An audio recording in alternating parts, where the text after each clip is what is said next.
Hello and welcome to all of you at UGC net Gurukul online platform. Students, स्वागत है एक बार आप सभी का आज के सेशन में। स्टूडेंट्स, यदि आप चैनल पर नए हैं तो चैनल को सब्सक्राइब करना ना भूलें ताकि आने वाली अपडेट्स आप लोगों को रेगुलर मिलती रहें।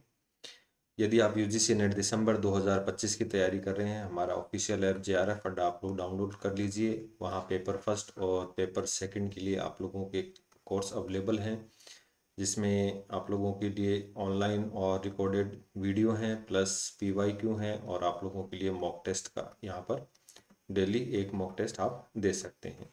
तो काफ़ी अच्छा अभी आप लोगों के लिए प्लेटफॉर्म है यदि आप UGC नेट दिसंबर 2025 का एग्ज़ाम देने जा रहे हैं। तो चलिए आज के वीडियो की अपन शुरुआत करते हैं। यूपी असिस्टेंट प्रोफेसर जो है एग्ज़ाम, उसको पॉलिटिकल साइंस को लेकर एक अपनी PYQ की सीरीज चल रही है, तो उसके अंदर ही अपना नेक्स्ट वीडियो है। तो पहले तो अपन बात कर लेते हैं क्वेश्चन ऑफ द डे। भारतीय संविधान का जो क्वेश्चन है कि भारत में संसद में एक ऐतिहासिक कदम में पहली बार एक ही मंत्रालय के दो विधेयक एक ही दिन में पारित हुए। तो ये दो विधेयक किस मंत्रालय द्वारा प्रस्तुत किए गए थे? तो आपको इसका राइट आंसर देना है कि संसद में एक ऐतिहासिक कदम में, ये थोड़ा करंट से संबंधित क्वेश्चन है, पहली बार एक ही मंत्रालय के दो विधेयक एक ही दिन पारित किए गए। ये दो विधेयक किस मंत्रालय द्वारा प्रस्तुत किए गए हैं? तो वाणिज्य या उद्योग मंत्रालय, विधि और न्याय मंत्रालय, पतन पोत परिवहन और जलमार्ग मंत्रालय, और कॉरपोरेट कार्य मंत्रालय। तो जो राइट आंसर होगा वो आपको बताना है इसके अंदर। चलिए आज के क्वेश्चन की अपन शुरुआत करते हैं।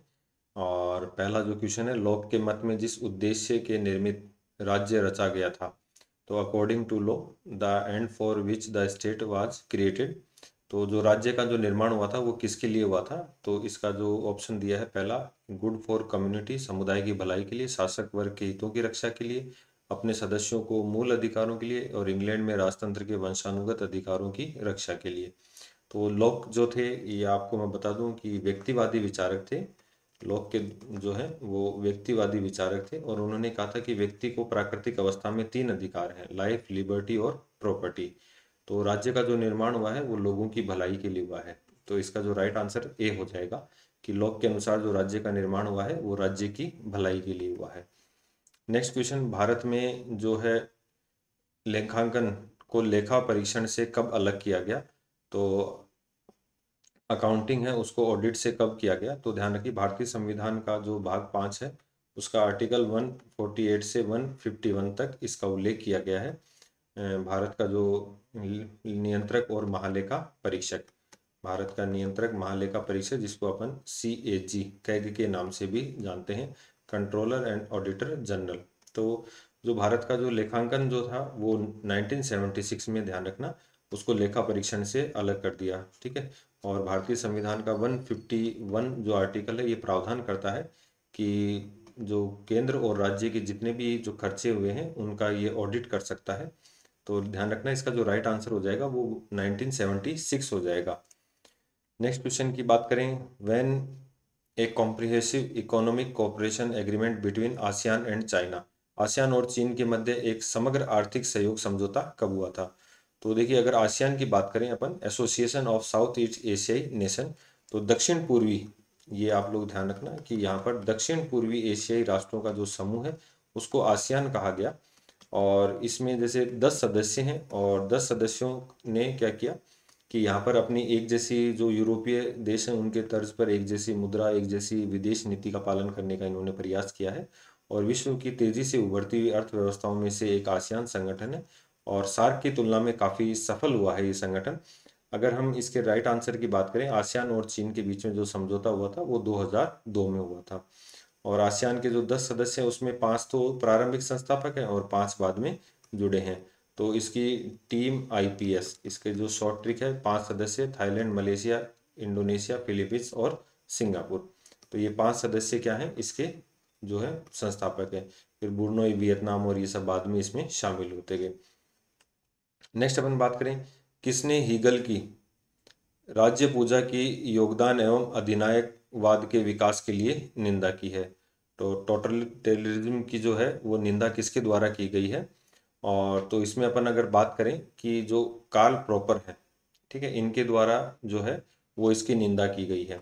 कार्ल प्रॉपर, हम इनकी अगर बात करें तो ये आदर्शवादी जितने भी विचारक हैं उनकी निंदा करते हैं। चाहे वो हॉब्स हो, सॉरी हॉब्स क्या, प्लेटो हो या जो अरस्तु हैं, इनकी सबकी आलोचना करते हैं। क्योंकि जो आदर्शवादी हैं वो राज्य को श्रेष्ठ मानते हैं, राज्य को श्रेष्ठ मानते हैं, और ये राज्य के लिए व्यक्ति को कुर्बान करने की बात करते हैं। तो कार्ल प्रॉपर जो है वो इनका विरोध करते हैं कि व्यक्ति के लिए जो है राज्य ज़्यादा इम्पोर्टेंट नहीं है, व्यक्ति ज़्यादा इम्पोर्टेंट है। तो इसका जो राइट आंसर हो जाएगा वो कार्ल प्रॉपर हो जाएगा। चलिए नेक्स्ट अपन बात करें, civil society in appropriate name for, नागरिक समाज उपयुक्त नाम है। तो देखिए सत्तावाद का नहीं है, लोकतांत्रिक और क्रियात्मक समाज का, ये इसका राइट आंसर हो जाएगा, लोकतांत्रिक और क्रियात्मक समाज का। तो अगर हम बात करें कि नागरिक समाज की जो निर्माण होता है वो कौन सी शासन व्यवस्था में होता है, तो ध्यान रखना जहाँ पर लोकतंत्र होगा और व्यक्ति समाज से जुड़ा हुआ होगा वहीं पर ही नागरिक समाज का निर्माण हो पाएगा। अधिनायकवाद, राजतंत्र और सत्तावाद में कभी भी नागरिक समाज का निर्माण नहीं होगा, क्योंकि सत्तावादी, अधिनायकवादी और राजतंत्र केवल अपने आदेशों की पालना कराने जानते हैं, उसमें नागरिकों को विरोध करने का कोई अधिकार नहीं है। तो नागरिक समाज जो है उपयुक्त कहाँ पर होगा, लोकतांत्रिक और क्रियात्मक समाज में होगा। नेक्स्ट अपन बात करें, जॉन लॉक 3 प्रकार के प्राकृतिक अधिकारों की चर्चा करता है, निम्नलिखित में से कौन सा उसके वर्गीकरण में नहीं आता है। तो अभी पीछे वाले क्वेश्चन में भी अपन ने बात की थी कि जो जॉन लॉक हैं ये व्यक्तिवादी विचारक हैं, और ये जब सामाजिक समझौता सिद्धांत देते हैं तो उसमें ये कहते भी हैं कि जो राज्य की उत्पत्ति हुई है वो व्यक्ति के जो है भलाई के लिए हुई है, और व्यक्ति का जो जन्म होता है, जन्म के साथ ही उसके 3 प्राकृतिक अधिकार जुड़े होते हैं, लाइफ, लिबर्टी और प्रॉपर्टी। तो लाइफ, लिबर्टी और प्रॉपर्टी 3 सिद्धांत जुड़े होते हैं। तो लाइफ यानी कि जीवन का अधिकार, लिबर्टी स्वतंत्रता का, तो और फिर प्रॉपर्टी संपत्ति का अधिकार। तो इसका जो राइट आंसर हो जाएगा वो सी हो जाएगा कि इक्वलिटी का अधिकार यहाँ पर इनके साथ नहीं जुड़ा है, राइट टू इक्वलिटी नहीं जुड़ा हुआ है। चलिए नेक्स्ट बात करें, किस विचारधारा के अनुसार राज्य लुप्त हो जाएगा। तो according to which ideology the state is wither away. तो इसका जो आप लोग भी जानते हैं कि काफ़ी वैसे इजी क्वेश्चन है। जो मार्क्सवादी विचारक हैं वो कहते हैं कि राज्य धीरे धीरे लुप्त हो जाएगा, और जो एंजल्स हैं उनके द्वारा इस शब्द का प्रयोग किया गया, ये भी काफ़ी इंपॉर्टेंट चीज़ है कि वेदर अवे जो शब्द है इसका प्रयोग किसके द्वारा किया गया। तो इसका जो प्रयोग है वो मार्क्स के सहयोगी थे, एंजल्स।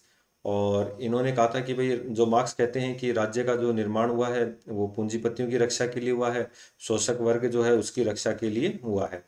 तो एक दिन शोषित वर्ग है या जो श्रमिक वर्ग है वो क्रांति कर देगा और सर्वहारा का अधिनायकवाद स्थापित हो जाएगा, और धीरे धीरे फिर क्या हो जाएगा, राज्य समाप्त हो जाएगा और साम्यवाद की स्थापना हो जाएगी।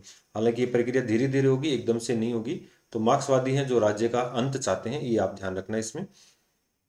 नेक्स्ट क्वेश्चन की अगर अपन चर्चा करें कि the separate इलेक्ट्रोस was introduce in India for the first time under. तो भारत में देखिए जो पृथक निर्वाचन प्रणाली हुई थी ये कब लागू हुई थी।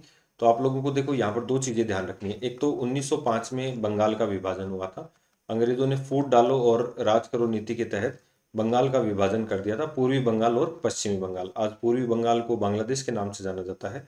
तो यहाँ पर अंग्रेजों ने शुरुआत कर दी, और फिर हिंदू मुस्लिमों के बीच में विभाजन करने के लिए उन्होंने जो भारत शासन अधिनियम 1909 पारित किया, जिसे अपन मार्ले मिंटो सुधार अधिनियम कहते हैं।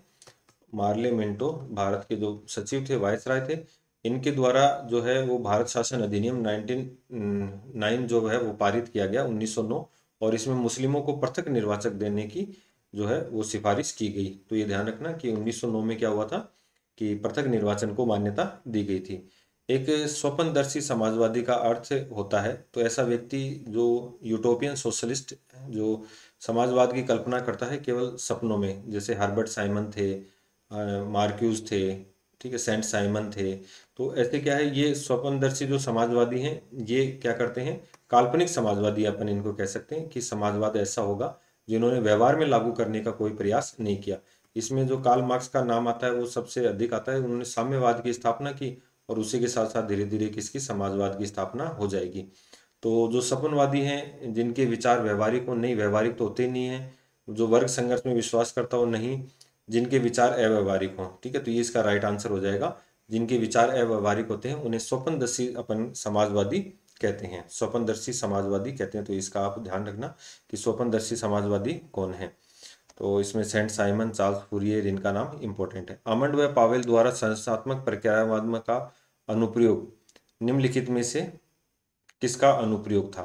तो ये जो प्रयोग था ये ईस्टर्न का राजनीतिक व्यवस्था का ढांचा था, ये इसका राइट आंसर हो जाएगा कि ईस्टर्न द्वारा जो संरचनात्मक पर्याकात्मक सिद्धांत दिया गया था, इसी के लिए जो एक नेक्स्ट प्रयोग किया गया था वो आमंड और पावेल द्वारा किया गया था, इसकी कमियों को दूर करने के लिए। तो इसका जो राइट आंसर हो जाएगा वो ए राइट आंसर हो जाएगा। तो ये जो पेपर था ये अपना कंप्लीट हो गया, और नेक्स्ट वीडियो में अपन जो है वो आगे अपन जो बात करेंगे वो आगे जो PYQ क्वेश्चन पूछे गए हैं उनको लेकर चर्चा करेंगे। और ये लगभग शायद 2017 वाला जो पेपर हुआ था वो पेपर था, और इसके अपन ने सब क्वेश्चन कंप्लीट कर लिए हैं। तो आने वाले वीडियो में जो अपन है बाकी क्वेश्चंस की चर्चा करेंगे। इसके अलावा जो कमेंट है आप उसके माध्यम से हमें बता सकते हैं कि आप किस टॉपिक पर वीडियो चाहते हैं, उसके अकॉर्डिंग आप लोगों को जो है वो सिलेबस और सब वीडियोज़ अवेलेबल हो जाएंगे।